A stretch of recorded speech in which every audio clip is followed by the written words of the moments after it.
औकात आई तो बिना भगवान की मर्जी के संभव नहीं है। उसका श्रेय मुझे नहीं जाता, भगवान को जाता है। बेशक there is a supreme power which directs us to be what we are. तो लीडर्स पैदा होते हैं या लीडर्स इन प्रोसेस बनते हैं? अगर आप राजनीतिक परिवार से हो तो पैदा होते हैं और अगर आप सेल्फ मेड हो तो बनते हैं। और आप जिस तरह से लीडर बनी हैं, उस पूरी जर्नी में क्या क्या ऐसी सीख जिसने आपको वो बनाया जो आप आज हैं? क्योंकि बनते बनते आप वो बनते हैं जो आप आज हैं या कल होंगे। तो क्या क्या आपने इस लीडरशिप की लर्निंग जर्नी में सीखा? लीडरशिप की फाउंडेशनल डेफिनेशन एम्पैथी होनी चाहिए। अगर आप लोगों के दुख से, उनकी आकांक्षाओं से, उनके सपनों से जुड़ते हैं, तब आप लीडर बनते हैं फाउंडेशन। अगर आप अपने लिए नहीं बल्कि दूसरों के लिए संघर्ष करना सीखते हैं, तब आप लीडर बनते हैं फाउंडेशन। लीडर आज की दुनिया में अगर मैं उसको परिभाषित करूं तो सिर्फ वो नहीं जो आज का हल ढूंढता है किसी संघर्ष का। लीडर वो है जो कल कैसा होगा उसको भी समझता है और अपनी प्रजा को, अपने कोहोर्ट को उसके लिए तैयार करता है। क्योंकि आज के लिए फायर फाइटिंग करना तो मतलब रोजमर्रा की बात हो, ऑलरेडी देर हो गई। असली लीडर वो जो कल को पहचाने, खुद को जाने और लोगों को तैयार करे उस कल को बड़ी हिम्मत के साथ सामना करने, समाधान के साथ सामना करने के लिए। अभी समाधान तो किसी भी रूप में आ सकता है। आपका एक नजरिया है कि समाधान इस तरह से होना चाहिए, किसी और का नजरिया है कि समाधान उस तरह से। मेरे लोगों के लिए, मेरी प्रजा के लिए, मेरी कॉन्स्टिट्यूएंसी के लिए, मेरे सिटीजन्स के लिए, how do you arrive to a decision that this is right? क्योंकि हर एक चीज एक पर्सपेक्टिव है, राइट और रॉन्ग। क्योंकि मैं जिस कॉन्स्टिट्यूएंसी में गई, उस कॉन्स्टिट्यूएंसी में 5 साल का टर्म पूरा करने वाली मैं पहली नॉन कांग्रेस नेता हूं। मैं जिस कॉन्स्टिट्यूएंसी में गई, उस कॉन्स्टिट्यूएंसी में 2 दिग्गज नेताओं की, इनफैक्ट 3 दिग्गज नेताओं की जमानत जब्त हुई है। आप में से कितने लोग याद करते हैं शरद यादव नाम के एक नेता होते थे, मेनका गांधी जी, और आप में से कितने लोगों ने उत्तर प्रदेश से कांशीराम जी का नाम सुना है? तीनों गांधी खानदान से लड़े, तीनों की जमानत जब्त। और मुझे राहुल गांधी को जितने वोट अमेठी में कभी नहीं मिले, उससे ज्यादा वोट मिले। जब मैं अमेठी गई तो भारतीय जनता पार्टी के मात्र 4,000 ज्यादा से ज्यादा मेंबर्स थे। 19 लाख हमारी आबादी है। अब 2,14,000 मेंबर है। जब मैं अमेठी गई, आपका सवाल सही है कि आपको कैसे पता जनता के लिए क्या सही है। जब मैं अमेठी गई तो अमेठी में कलेक्टर का ऑफिस नहीं था, चीफ मेडिकल ऑफिसर का ऑफिस नहीं था, मेडिकल कॉलेज नहीं था, 800 गांव में पक्की सड़क नहीं थी व्यवस्थित। अमेठी कभी भी किसी भी नेशनल हाईवे से जुड़ा नहीं था। अमेठी में महिला और बच्चों के लिए अलग से हॉस्पिटल नहीं था। अमेठी में सीटी स्कैन नहीं था। अमेठी में डायलिसिस नहीं था। अमेठी का जो रेलवे स्टेशन था, स्टेशन और ट्रेन के बीच में लगभग 2 फीट का गैप होता था, उच्चीकरण नहीं हुआ था। अमेठी में पुलिस लाइन नहीं थी, प्रॉपर फायर स्टेशन नहीं था। तो आप सोचिए, I built a constituency from scratch. So when you are building something for scratch, you understand कि कलेक्टर ऑफिस और लास्ट जाते जाते जेल तक बना कर गए। तो आप सोचिए कि आप अगर जनता के पास जाएं, और आज अगर मैं 10 साल में अमेठी को मैं क्या दे पाई, पहला मेडिकल कॉलेज, ये सारी सुविधाएं मैं खुद वहां पर बना के आई। लेकिन साथ ही जब मैं अमेठी गई थी तो 80% लोगों के घर में पीने का पानी नहीं था, लगभग 70% घरों में बिजली नहीं थी।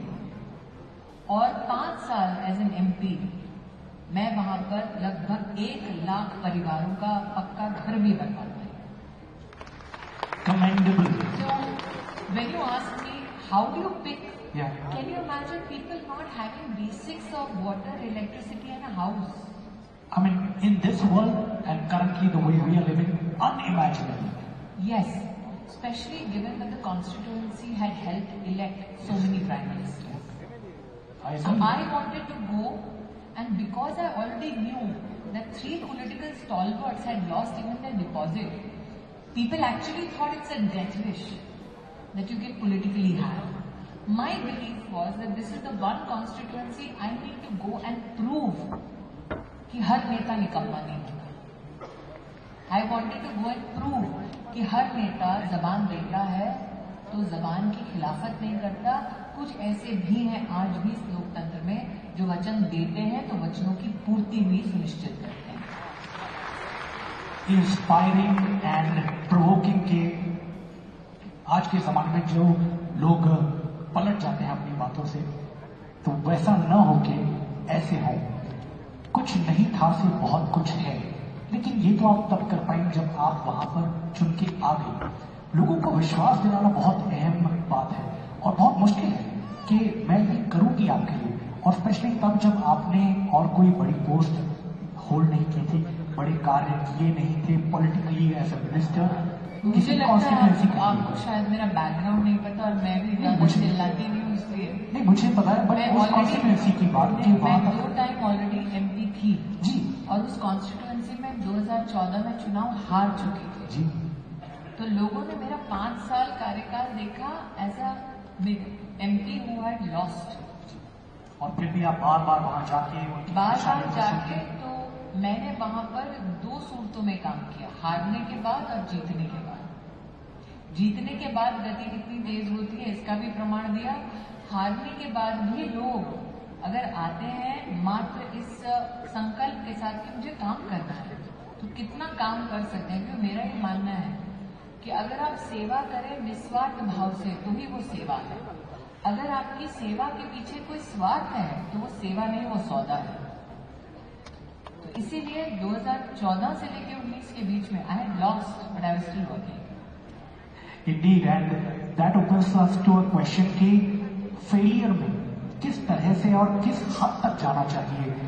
And I am sure everyone who's here business में कई बार फेल होते हैं, कई बार डरते हैं. कई स्टार्टअप लीडर्स जो डरते हैं वो बिजनेस नहीं करते, इसलिए अगर बिजनेस कर रहे हैं तो डरते नहीं है. गलतफहमी मत पालिए. मैं उन लीडर्स के बारे में बात कर रहा हूँ जो यहाँ पे नहीं है. जीतो मैं तो नीचे डरते नहीं है. बट व्यापार सोच समझ के जीवन व्यतीत करना, मैंने देखा ये जैन समुदाय का सबसे सुनहरा लक्षण है. और सोच समझ कर जीवन व्यतीत करने को डर नहीं कहते. इसीलिए एक्चुअली मैं टर्म कॉइन किया है कि जब भी जैनों से लोग मिलते हैं ना, they always say you are a gem of a person, which means you are a gem of a person. अभी मैंने वहां पे ऑडियंस में सुना आपने जैनो बोला है तो किसी ने दे टू कम्परेज. जी, देखो नेता के कान तेज होते हैं उनको सुनाई देता है.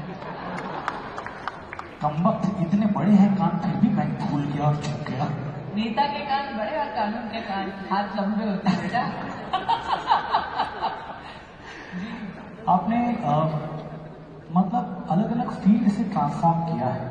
मतलब शुरुआत की आपने न्यूज चैनल में थे, फिर आपने एक्टिंग की, फिर पॉलिटिक्स में आए. तो ये ट्रांजिशन कैसे? You never transition. You never do. तो I have managed to maintain a presence across fields. Because the word transition means that you're leaving behind or you're transforming. Which means either you're transforming a part of your personality or a part of your professional framework. I've been very lucky that I've managed to balance opportunities and also impact across various fields. So it's not as though that I have left one field for another. The only time that I particularly gave up everything was when I rose to a constitutional position. I was very, very emphatic that I will be particularly dedicated to a constitutional position and not do anything else because the Parliament and the people of our country deserve that kind of dedication and that kind of single-minded focus.